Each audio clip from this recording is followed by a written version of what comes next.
What was Vincent van Gogh continuously trading for the sake of his art, and why? The paintings he produced remain his legacy. Work that continued, piece after piece, with little pause. And yet, far less is understood of how that pace was maintained, and what was repeatedly given up to sustain it. This is the story of Vincent van Gogh, and the exchange that defined it. Vincent van Gogh was born in 1853 in the Netherlands.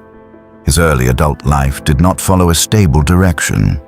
During the 1870s, he moved through roles in art dealing, teaching, and religious service without settling into a path that held.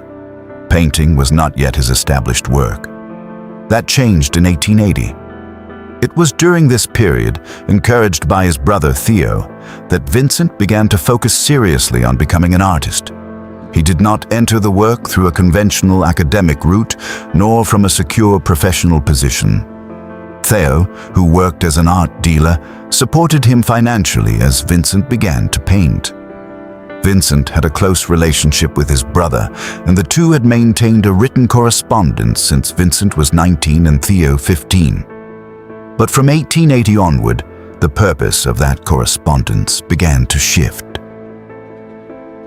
What had earlier been a family exchange became increasingly shaped by the demands of the work Vincent was trying to sustain. As Vincent's work developed, a correspondence with Theo did not remain separate from his routine. Time was repeatedly carved out for letters, not occasionally, but as something returned to while the work was being formed. He wrote to maintain the exchange.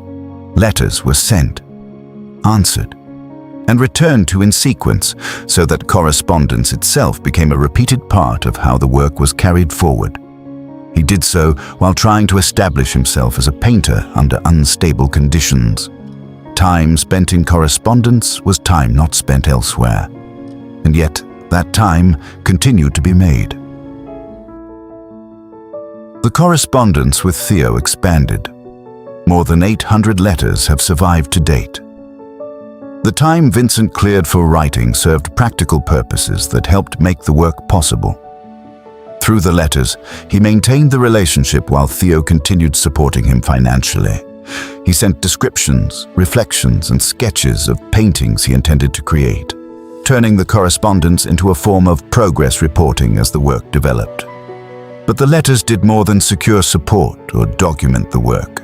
They were used as emotional outlet for pressure and uncertainty, making writing part of how he processed what painting itself could not yet resolve.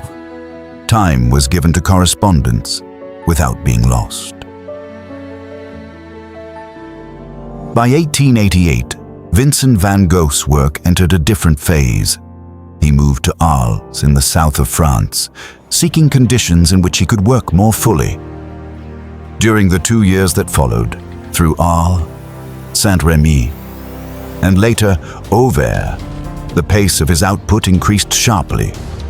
Works such as The Bedroom, Irises, and later The Starry Night emerged within that intensified pace, linking some of his most recognized paintings to the same years in which those pressures deepened. Paintings were produced in rapid succession as work began to occupy larger portions of his time. The correspondence with Theo continued, but by this period, both painting and the conditions that sustained it were drawing from the same limited resources. As the pace of Vincent van Gogh's painting increased, time became scarcer. Larger portions of his day were drawn into creating art. He allocated much of his financial support to painting supplies, reducing meals to a bare minimum, and mainly living on bread, coffee, and alcohol. Vincent only slept when writing, reading, and painting allowed. Periods of recovery became shorter. Meals, rest, and basic care were continuously treated as interruptions to maintaining momentum. He neglected his hygiene and had little contact beyond his art. Vincent allocated most of his time to painting, reorganizing his days and nights around maintaining the ability to continue. And with time, the conditions required to continue began to absorb more and more of his ordinary routine. As time became even scarcer, those conditions intensified and the effects became visible. Poor nutrition led to physical deterioration. Lack of sleep deepened the strain. Worn clothing and a poor hygiene increased isolation. The pressure no longer came only from creating art itself, but from sustaining the conditions required to continue producing it. What had once existed separately, work, recovery, survival, and emotional stability, were no longer unfolding one after another. They had begun to compete for the same limited time and energy. And with that, a question worth asking appears. Have you ever given up more than you thought you could to keep pursuing what mattered to you most? And if so, what did you trade away to continue? What was Vincent van Gogh continuously trading for the sake of his art? Vincent van Gogh was trading time and his physical stability for the continuity of his work.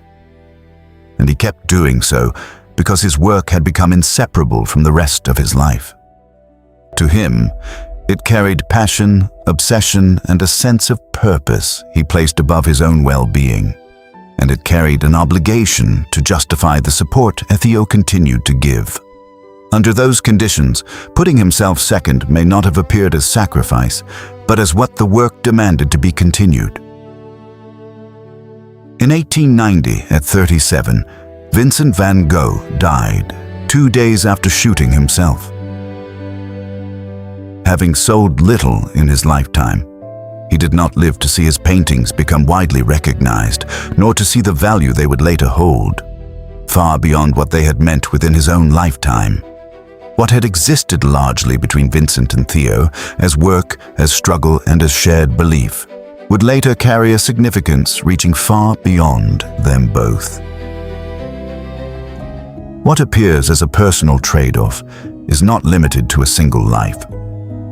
Whenever time is constrained and multiple demands depend on it, continuation requires decisions that do not resolve cleanly. One element is maintained, while another is reduced, not because it matters less, but because it cannot be sustained at the same time. And in situations like these, the question is not whether something will be given up, but what you are willing to trade off for it. If you're interested in how different minds operate under that kind of pressure, there are more stories where similar tensions take very different shapes.